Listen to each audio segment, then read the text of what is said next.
does not buy into the lie that the election was stolen. He says he just wants more transparency. Do you believe that the 2020 presidential election was stolen from Donald Trump? No, I don't. I don't believe that the election was stolen. And yet, he encouraged his Proud Boys to show up on January 6th in record numbers. Here's all the Proud Boys, guys. A group of them did show up. Here they are, marching together towards the Capitol. At least 8 Proud Boys Tario knows have been charged in the Capitol siege. This is one of them, using a police officer's shield to bust out a window in the Capitol, allowing people to flood in. They are also known for throwing their support behind Donald Trump, whose words to them in a September presidential debate exploded their popularity. Proud Boys, stand back and stand by. I think we've doubled in numbers since the debate. Tario has close ties with one of Trump's longest-serving advisors and friends, Roger Stone. Stone was in D.C. on January 6th as people rallied against the election results that showed Trump lost. Stone did not march to the Capitol and wasn't charged with a crime. Instead, Stone was seen with members of extremist groups like the Oath Keepers and Proud Boys, who have now become a central focus of law enforcement in the Capitol attack investigation. Proud Boys, stand back and stand by. Are you thinking rationally, or are you caught up in your emotions like a victim of a cult of personality? Here's an easy test for you to find out. A little bit of a self-assessment. If you like Joe Biden or you like Donald Trump, what information would you need to hear before you would even seriously consider abandoning the person you support? So if you're a Trump supporter, you like Trump, what information would it take for you to reassess your thoughts on Donald Trump? When people are not thinking rationally and they're letting their emotions get in the way, it's near impossible to change. So no matter what evidence you present, they will explain it away. So you look at, through Donald Trump's actions, the Proud Boys doubled in size. If you're not thinking rationally, no matter what you hear about Trump, you'll always seek the apology, the apologist. Explain away everything, downplay everything.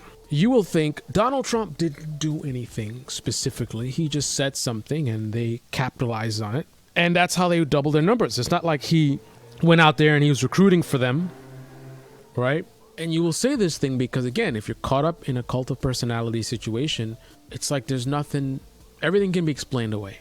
If Donald Trump actively goes around telling people they should join the Proud Boys, you will say he's being sarcastic. If the numbers double and he didn't directly say something that's like, hey, sign up, you'll say, hey, he didn't directly say that. So no matter the results of Donald Trump's behavior, you will isolate him from all accountability. There's no result that he can bring where you'll say, hey.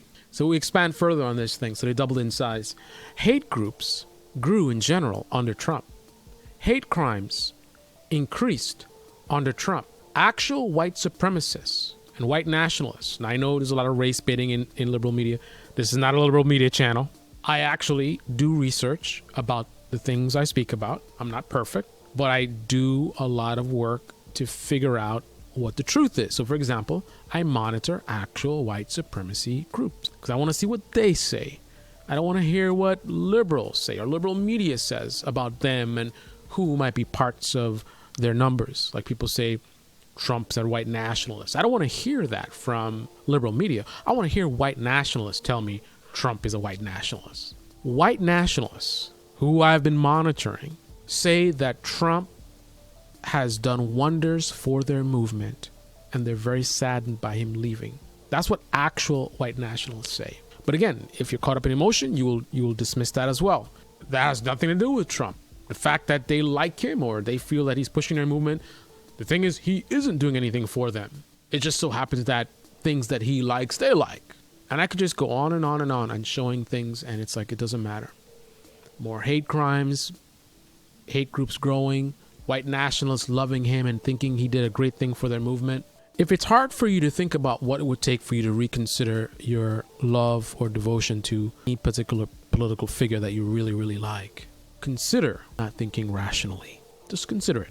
This is a Debate Me channel. Click on that like button and subscribe if you're new to the channel. Let's continue. Tario had such a close relationship with Roger Stone, he revealed this. You have access to Roger Stone's phone? For a couple times when I went to go see him, you know, I'd help him with like his social media posts and things like that. Tario's access to that phone landed him in front of a federal grand jury, a detail not revealed until now. At the time, Stone was facing 7 charges in the Russia probe, including lying to Congress and witness tampering. Trump pardoned him after he was convicted on all 7 charges. During his trial, Stone was accused of threatening the judge in the case with a social media post, an image of the judge, and what appeared to be a target behind. Again, if you're not thinking rationally, again, it doesn't matter what evidence or what comes up. Everything can be dismissed. Oh, it wasn't actually a threat. It was a political thing and the courts, no matter what. Like, just consider for a moment if there was actually, so you may dismiss these things, but let's say there was actually something valid. Like, for example, let's say we find out that Roger Stone is a big rapist and he's raped like 10 people, like factually, not opinion. It's all on videotape or whatever, right? Maybe he even admits it. This is a close ally of Donald Trump. Yet another close ally of Donald Trump, right? Because we had Epstein. And even the Epstein thing, oh, he's hanging out with Epstein. Oh, but he got rid of him out of his club. Right? You don't consider that the only reason he got rid of him is because of it's a PR move, right? There was an issue at his club, right? And you can say what you want to say about his business skills, but he's a businessman. And any businessman knows you got to protect your image. You got a scandal that's making things look bad. You try to weasel your way out of it. So if I'm a guy who goes around sexually assaulting women, or I'm okay with it, and I have a friend who does it, and he's hanging out at my club, and there's an incident that happens at my club where something with him and somebody's daughter who was a member of my club, I'm going to kick him out, right? Even staying still in contact with him, even having no issue with what he did, I'm going to kick him out, right? Because I'm going to consider my image, my business. But you won't consider stuff like that. If you see Donald Trump as some kind of a god, or, he's great and he can do no harm, then every single thing, no matter the evidence, you'll find an excuse. You'll say, hey, he kicked him out. You won't even consider for a second, why did he kick him out? Because he had a problem with what he did, or because of how it looks? If you don't even have that conversation in your mind when you think about these kind of things, that shows you're not thinking rationally, because you should be smart enough to, by now, unless you're like 10 years old, to know about these type of things in terms of people trying to protect their image. So you have that situation. Now let's say, and again, I'm trying to illustrate, no matter what evidence comes out, no matter what the actual truth is, like let's say on top of that, Roger Stone, it comes out factually, he raped 10 women. It's on video. He even admits it, right? That still won't tarnish Donald Trump if your love of him is not a rational one. You can like him for what he stands for and the way he does things from a very logical and rational standpoint, and you can get caught up in the cult of personality. That's where he can do no wrong. Cult of personality, you find out about this rape thing with Roger Stone. Well, Trump didn't rape them, right? Trump didn't do it. Roger Stone did it. And of course, naturally, if this came out, Trump would try to pretend distance himself. So as a person caught up in cult of personality, you say to yourself, and when he found out, he immediately denounced it, and he said he doesn't want to have anything to do with him, right? It never, again, if unless you're an idiot, you would know, right? Unless you're either an idiot or you're caught up in the cult of personality, and you don't have to be an idiot to be caught up like that. If not being an idiot, you would know how things work. Something like that scandal comes out, most people are going to distance themselves and I don't stand for that, whether it's true or not. Somebody thinking rationally would question the authenticity of him denouncing it, right? But again, so now you find out one of his best friends is a big rapist, and you don't care. You're just like, oh, that's him, right? You don't know what your friends do. You could be friends with a rapist right now and not know it. Like, that's the kind of stuff you think about. There's no matter what it is. Trump kills somebody. Well, what are the circumstances? Why did he kill the person? Then Trump makes up some story about he was afraid for his life and whatever. He made a mistake. We all make mistakes. But they have him on video. He stabbed a guy literally 100 times.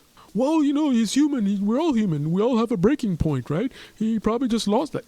Literally, we're talking about murder. I mean, to an extremely passionate level. I mean, in terms of what the sentence would be for a crime like that. I mean, if you just kill someone versus 100 times, stabbing them 100 times. But again, if you get caught up in a cult of personality, you'll rationalize just about everything. Trump could literally stab somebody 100 times, and all he's got to do is make up some story about, oh, this and that, I thought he was going to kill me, and this and that, and then you'll be like, oh, okay. If you struggle to think about what it would take for you to reconsider then consider that maybe you're not thinking rationally. Presidential election. This is the Debate Me channel. Debate me in the comment section below. Click on the like button, subscribe, smash that bell. Be well. I said, click on the like button now. Okay, I'm going to stop.